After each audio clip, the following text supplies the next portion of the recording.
presented by धीरज रंगीला।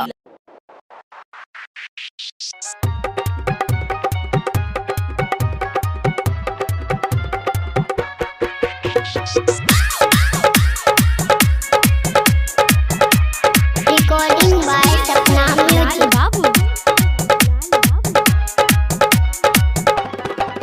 जब से भेल हे जवान साली दे द तू ध्यान, साली दे द तू ध्यान। जब से भेल हे जवान साली दे द तू ध्यान, जब से भेल हे जवान साली दे द तू ध्यान, जब से भेल हे जवान साली दे द तू ध्यान। आगे मुहूर्त बनल छे हे नया बना मदे दही साली, अरे दे द रे चुम्मा दे दही साली, तोरा बनाइल बह घर वाली हे। चुम्मा दे दही साली, तोरा बनाइल बह घर वाली हे।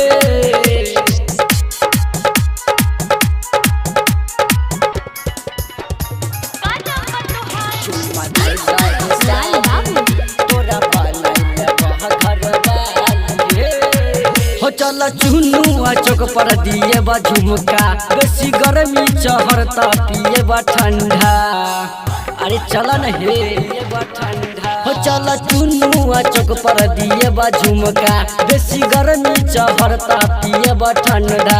देखी सौरभ गौरव साली देता काना वाली, तोरा पहुआ में पायल दूध जोड़ा हे।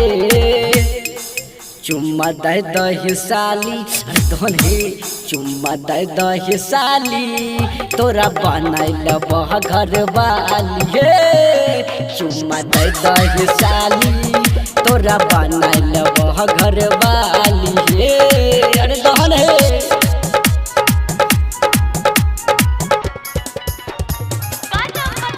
चुम्मा दे दही साली, तोरा बनाइल बह घर वाली हे।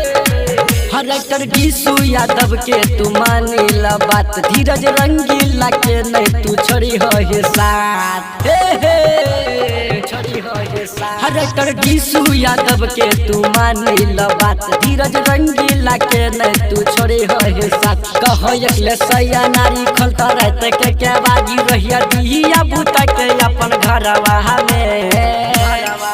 चुम्मा दे दही साली, अरे दोहन हे चुम्मा दे दही साली, तोरा बनाइल बह घर वाली हे।